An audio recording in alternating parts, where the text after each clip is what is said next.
tudo bem com você? Com muita alegria nós voltamos ao nosso O Espírito da Letra. Vamos terminar hoje o capítulo 20º da primeira parte desse livro excepcional. Esperamos que você esteja acompanhando desde o comecinho, porque há muitos ensinamentos que fazem a gente pensar sobre nossa realidade, sobre nossa dinâmica de vida, sobre toda a estrutura de crescimento do corpo físico e do perispírito, entendendo os dois como corpos, não como essências. Eles servem a que a essência, que é a alma, o ser espiritual, tenha ferramentas para se relacionar com os diversos ambientes por onde vai vivendo as vidas sucessivas. E com isto, nós vamos entendendo a importância de preservarmos, de tratarmos bem, de cuidarmos de tudo aquilo que representa para nós instrumento de trabalho, que é o nosso corpo. E agora estamos estudando o capítulo que fala sobre a nossa relação com a divindade, com o sentido da elevação espiritual do corpo espiritual através das religiões.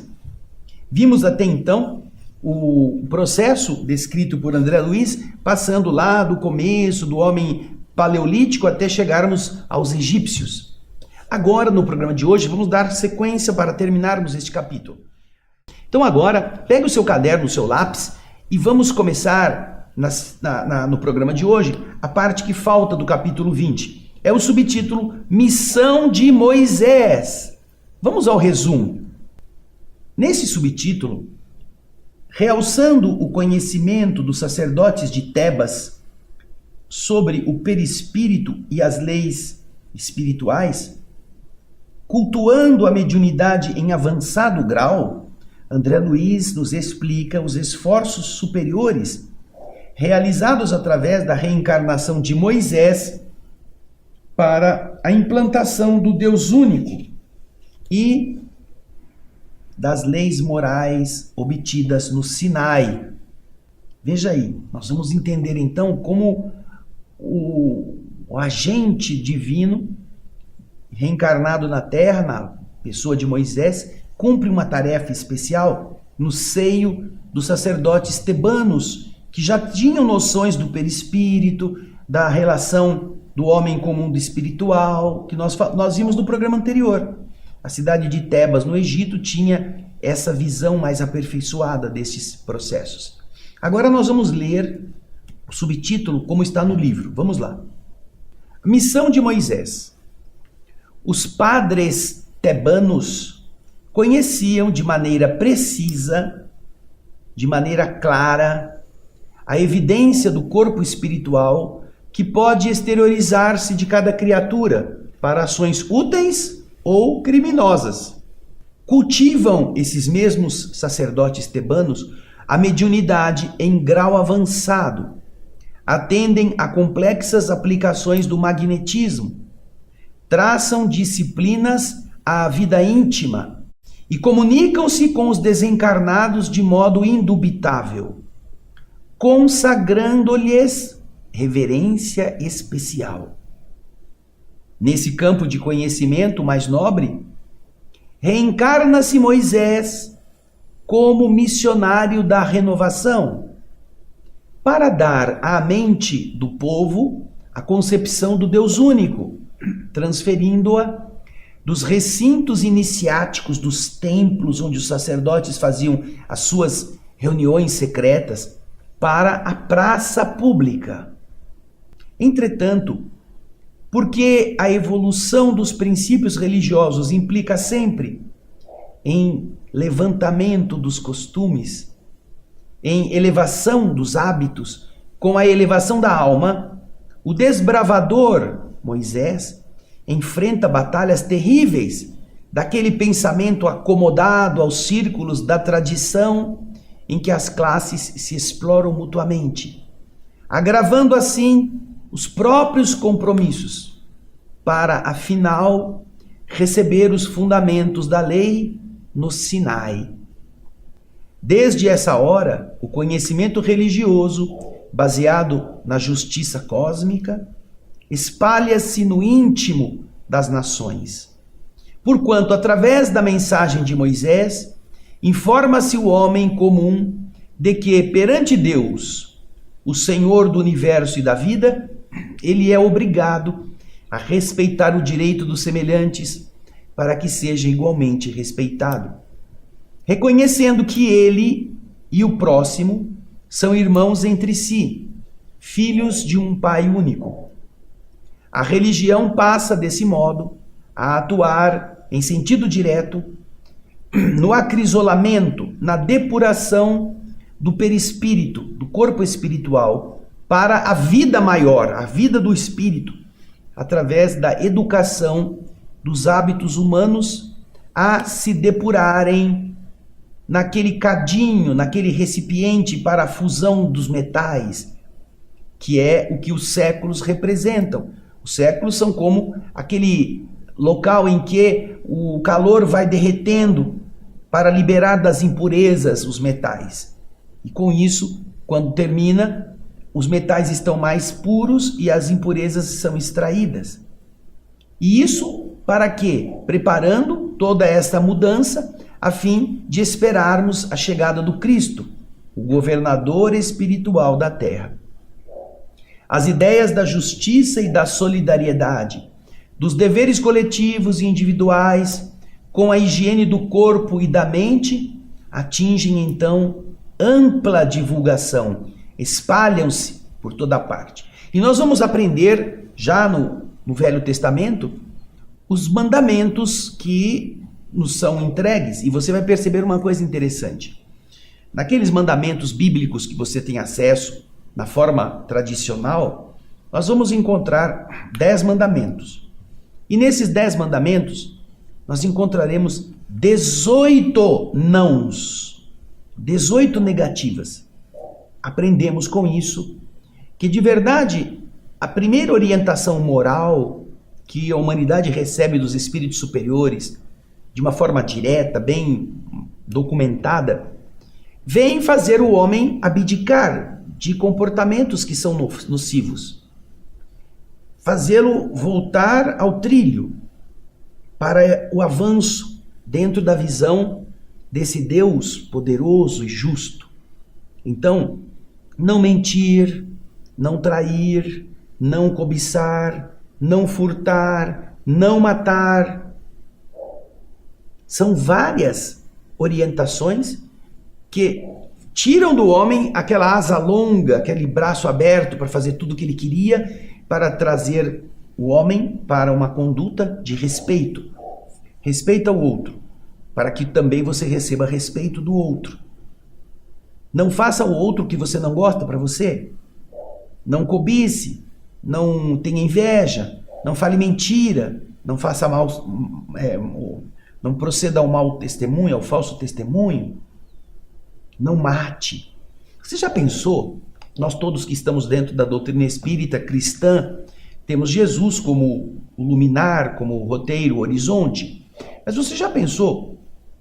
Se de repente a humanidade renegasse Jesus, mas aceitasse cumprir com precisão os mandamentos da velha lei, estes 10, não matar, não roubar, não invejar, não falar mentira, não proceder com um falso testemunho, não desejar o que não é seu, nós estaremos vivendo no paraíso, sendo seguidores de Moisés, imagina. E eu estou dizendo isso não para menosprezar Jesus, mas para você ver como já ao tempo de Moisés, ensinamentos moralizadores já teriam resolvido o problema da humanidade. E os homens ficam tentando sempre dar um jeitinho, né? A gente vai por aqui, vai comendo pelas beiradas, vai fazendo a coisa do nosso jeito, fazendo de conta que a gente segue os mandamentos. Aí vem Jesus, escuta, olha, eu vou trazer vocês de novo aos mandamentos antigos, agora vestidos de uma forma mais bonita. Jesus vem ensinar isso. Recorda todos os princípios, todos os valores e agrega alguns outros de forma mais clara. Tira Deus da condição daquele tutor rigoroso, daquele patrão muito áspero, ríspido, vingativo, e coloca Deus na condição de pai amoroso, de pai que reergue os filhos, Jesus vem então traduzir os mandamentos de ordenações inflexíveis em condutas compreensíveis, condutas que você pode entender como serão boas e fazer disto uma regra naquilo que ele diz. Todo o amor está contido nesses 2 mandamentos. Toda a lei, todas as escrituras, toda a lei de Moisés é justamente amar o próximo como a você mesmo. Todos os profetas, toda a escritura foi feita para ensinar isto. Tanto é que Jesus diz, quando lhe perguntam qual era o maior mandamento da lei mosaica, ele diz, amar a Deus sobre todas as coisas. É o primeiro mandamento, amar a Deus. E aí ele continua, e aí vai o segundo, que é semelhante ao primeiro. Amar o próximo como a si mesmo, como a ti mesmo. E aí ele completa. Nestes 2 mandamentos estão toda a lei e todos os profetas, que no fundo representam um mandamento único, que é amar a Deus e ao próximo. Então você vê que Jesus resume, sintetiza e amplifica. Porque não vai ficar só no não cobiçar a mulher, a casa, o jumento, a empregada do próximo. Não só falar, não falar mentira, não pensar mentira, não desejar interiormente coisas ruins para os outros, ter compaixão. Tudo isso que não está escrito nos mandamentos, Jesus recomenda. E é importante que nós lembremos-nos. É claro que nós vamos preferir muito mais, dar valor, dar vitalidade à maneira como Jesus nos ensinou. Porém, não podemos nos esquecer que mesmo aqueles que não acreditam em Jesus e seguem a tradição religiosa antiga, ancestral, têm todas as condições de fazerem a mesma coisa, porque os mandamentos estão claramente explicitados. Portanto, é indispensável que nós pensemos sobre isso. Agora, nós vamos para o próximo subtítulo, que justamente representa estes 10 mandamentos. Vamos ver qual é o resumo que eu fiz para você nesse subtítulo. Acompanhe comigo. Os 10 mandamentos. Neste subtítulo, olha que interessante, olha. André Luiz explicita, agora com o sentido espiritual da essência, cada um dos mandamentos tradicionais, dando a eles a interpretação superior de seus significados universais e eternos. Então André Luiz não vai repetir textualmente, literalmente, os mandamentos, porém, vai desdobrar cada mandamento no conceito essencial que está previsto pelas potências espirituais superiores, a fim de que nós também entendamos qual é o objetivo do legislador celeste ao trazer os 10 mandamentos para Moisés naquela época. Vamos então agora ao texto original. Vamos lá. Os 10 mandamentos recebidos mediunicamente pelo profeta brilham ainda hoje como alicerce de luz na edificação do direito dentro da ordem social. A palavra da esfera superior gravava a lei de causa e efeito para o homem, advertindo-o solenemente. Aí começam as explicações dos diversos mandamentos. Consagra amor supremo ao Pai de bondade eterna, nele reconhecendo a tua divina origem. Então, primeiro mandamento, amar a Deus sobre todas as coisas.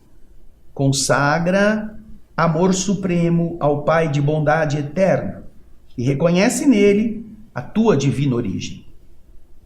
Depois vem o segundo mandamento. Precata-te. É ruim essas expressões assim, né? Muito formais, imperativas. Ela é antipática até. Porém, quer dizer o quê? Previna-se contra os enganos do antropomorfismo, ou seja, de fazer imagem humana da divindade, obviamente. Porque padronizar os atributos divinos absolutos pelos acanhados atributos humanos é cair em perigosas armadilhas da vaidade e do orgulho. Quando nós, então, tornamos Deus a nossa imagem e semelhança, É fácil a gente achar que Deus é fumante, é mentiroso, joga, pega umas biritas do fim de semana. É fácil a gente levar nossos defeitos à divindade. Por isso que o segundo mandamento diz exatamente isso: não fazer imagem de nada do que está no céu, embaixo da terra, não criar imagem de Deus, justamente para que nossos princípios tão ainda acanhados não venham a contaminar a grandeza da divindade. Põe de novo aí o nosso segundo mandamento. Previna-se contra os enganos desse antropomorfismo, de você fazer imagem humana de Deus. Porque se você padronizar, se você tornar os atributos divinos, que são absolutos, semelhantes aos atributos humanos, que são tão limitados, você corre o risco de cair em perigosas armadilhas da vaidade e de orgulho, achando que você e Deus são assim, ó, para e passo, tão juntinho. Que Deus até é menos que você. Não vulgarize Deus, é o que estamos resumindo nesse segundo mandamento. Aí vem na sequência: abstente ou evite de envolver o julgamento divino na estreiteza, na limitação dos teus julgamentos. Não é você que deve julgar, e Deus não julga através dos teus olhos. Então, tenha cuidado.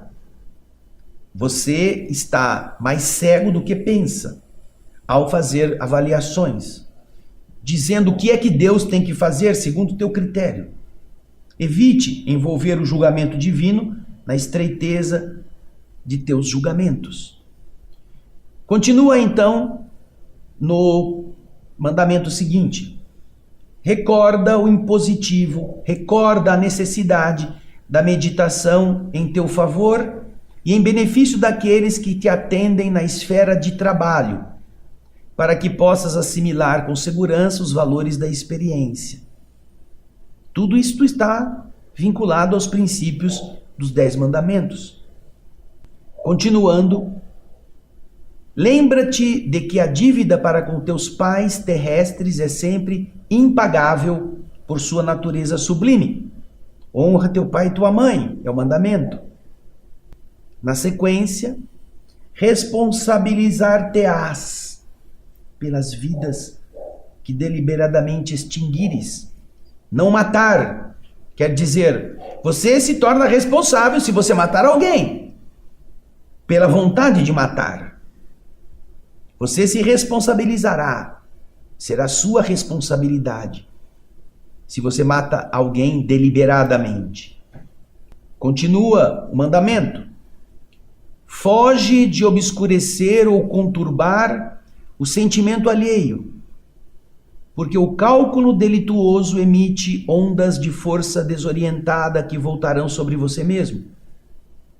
Ele se relaciona justamente a você não maldizer, não agir de forma a mentir, que é justamente obscurecer ou conturbar o sentimento alheio, porque você estará enviando ondas de força que vão voltar-se contra você mesmo. O falador, o fofoqueiro, o caluniador, ele está cavando a sua cova e revestindo-a de espinhos. Ele vai cair lá dentro. Evite a apropriação indevida, para que você não agrave as próprias dívidas. Não furtar. Não pegue dos outros o que não te pertence, porque você vai ter mais dívidas. Você vai sofrer mais. Continua o mandamento, ou os mandamentos continuam. Desterra, expulse de teus lábios toda palavra dolosa, toda calúnia, a fim de que se não transforme um dia em tropeço para os teus pés. Isso está muito claro. Você deve evitar todo o mal falado, feito, porque palavra caluniosa, palavra dolosa se transforma em tropeço para você mesmo.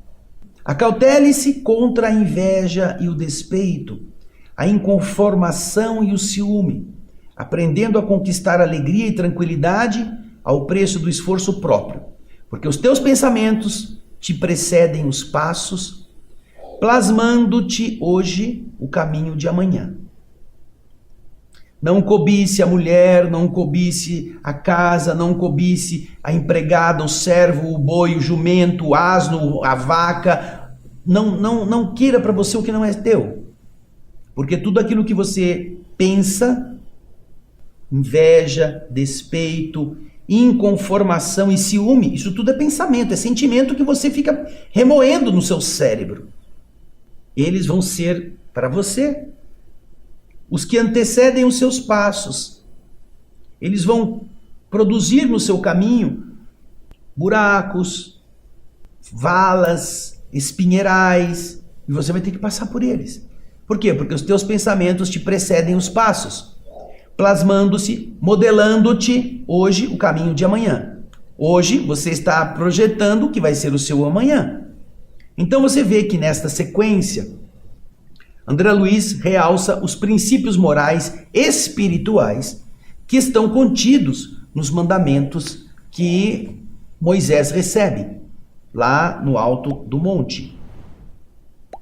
E agora, depois que nós pensamos sobre isso, e você vai ver que essas revelações de André Luiz são sempre no caráter de melhorar o espírito encarnado segundo as leis espirituais e não segundo apenas os costumes de pegar o que é do outro, de não matar o corpo físico, mas com as consequências disso.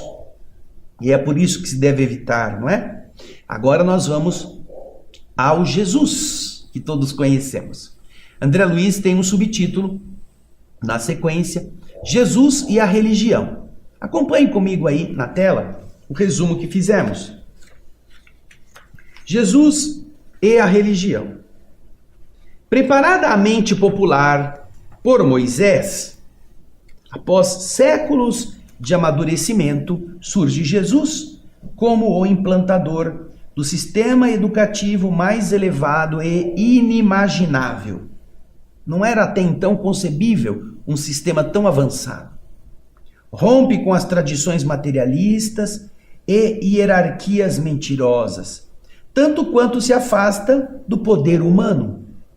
André Luiz faz um resumo das ações do mestre e dos princípios morais que semeou no coração e na mente dos homens. Agora você vai acompanhar comigo o texto de André Luiz falando sobre Jesus. Acompanhe aí. Com Jesus, diz André, com Jesus, no entanto, a religião, como um sistema educativo, alcança uma elevação inimaginável. Nos templos de pedra, ou melhor, desculpa, nem templos de pedra, nem rituais, nem hierarquias efêmeras ou passageiras, nem avanço ao poder humano. O mestre desaferrolha, ele abre, tira o ferrolho das arcas do conhecimento enobrecido e distribui os seus tesouros. Dirige-se aos homens simples de coração, curvados para a gleba do sofrimento, e ergue-lhes a cabeça trêmula para o céu.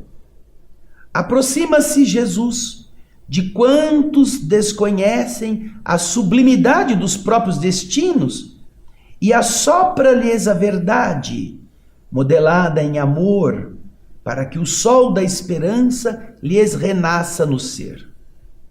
Abraça os deserdados e lhes fala da providência infinita. Reúne em torno de sua glória, que a humildade escondia, os velhos e os doentes, os cansados e os tristes, os pobres e os oprimidos, as mães sofredoras e as crianças abandonadas.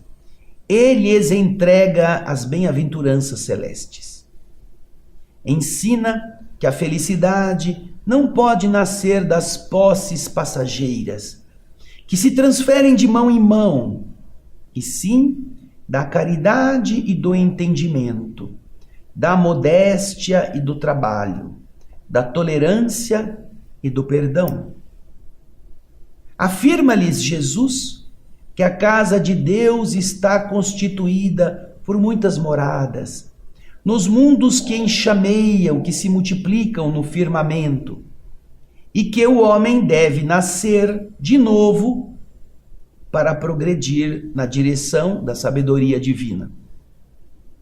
Jesus proclama que a morte não existe e que a criação é beleza e segurança, alegria e vitória em plena imortalidade. Veja só, não há morte.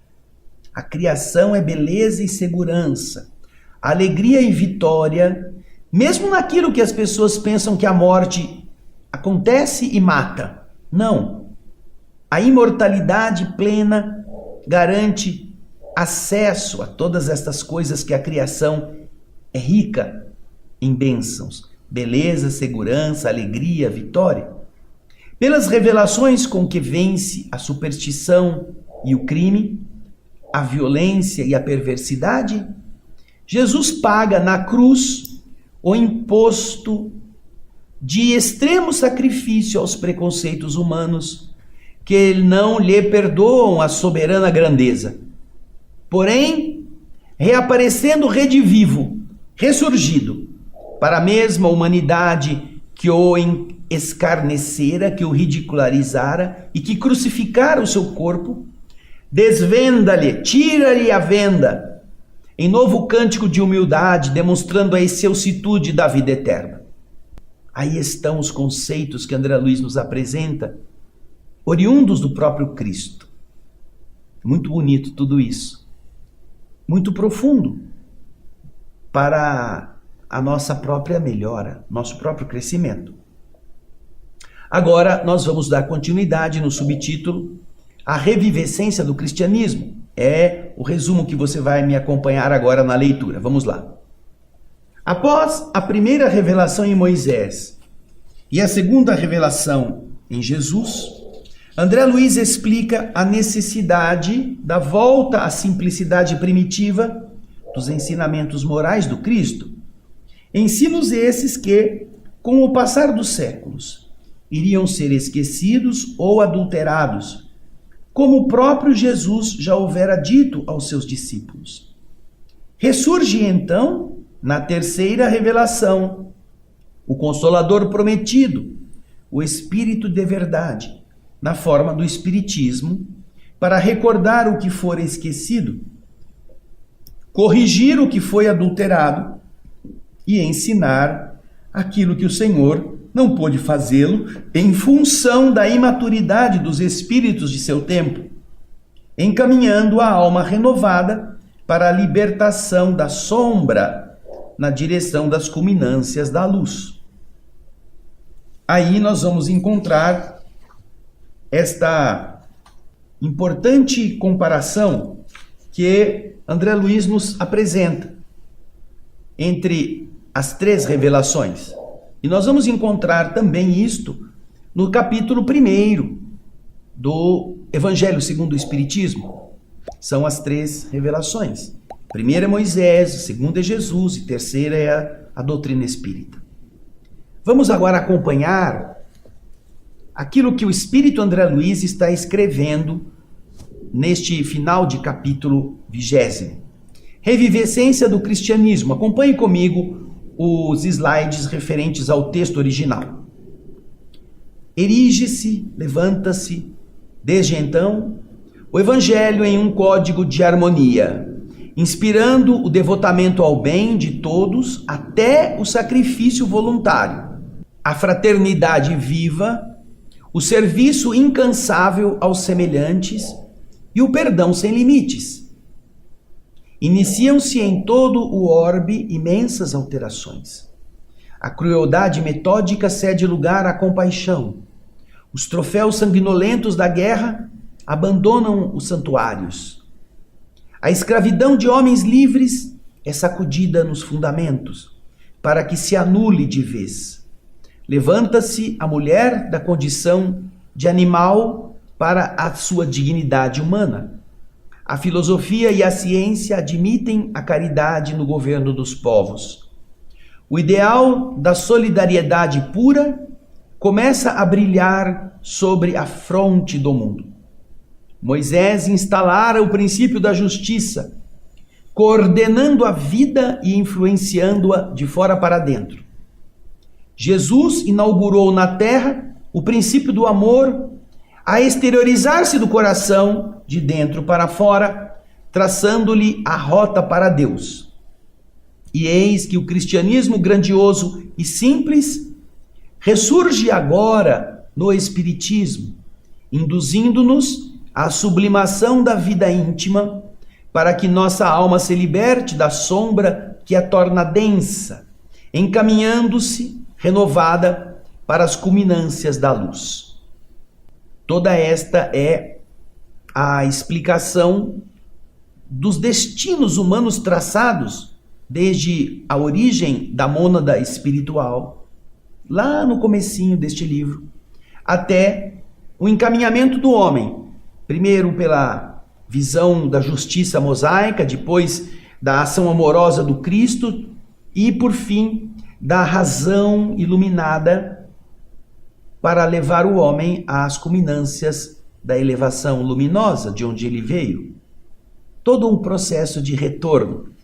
Lá, soprada a mônada e evoluída ao longo dos milênios com a ajuda de tantos, volta o espírito a aproximar-se da fonte, da sua origem, agora com a capacidade de entendê-la. E com isto, passa também a ser um agente positivo. Com isso, nós estamos chegando ao final da primeira parte deste livro, que foi uma parte bastante trabalhosa para o nosso raciocínio, muitas vezes acostumados a comer mingau, não é? As obras de André Luiz até aqui eram histórias, tinham personagens, você podia ler como um romance. Nós explicamos isso lá no começo de alguns dos livros de André Luiz, que André Luiz apresenta esses três aspectos na sua compreensão.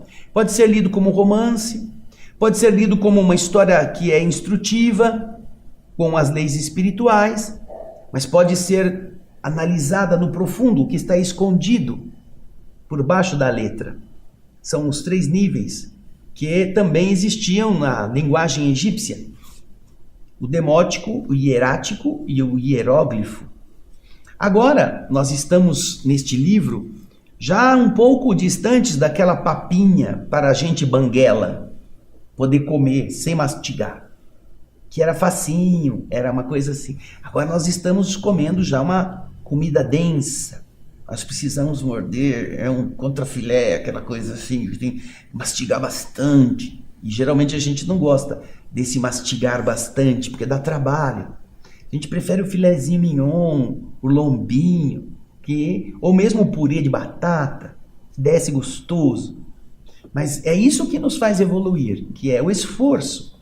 Nossa mente tem que trabalhar, nossa cultura cresce à medida em que nós vamos nos deixando tocar por essas belezas e vamos descobrindo todo um mecanismo que governa a evolução da vida. Isso não acontece por acaso, isso não é uma força da gravidade que derruba o abacate do alto da árvore. Não, isso tem toda uma causa, toda uma construção, todo um projeto espiritual que vem sendo desenvolvido milenarmente. Você é a consequência de um espírito que está há milhões de anos em evolução.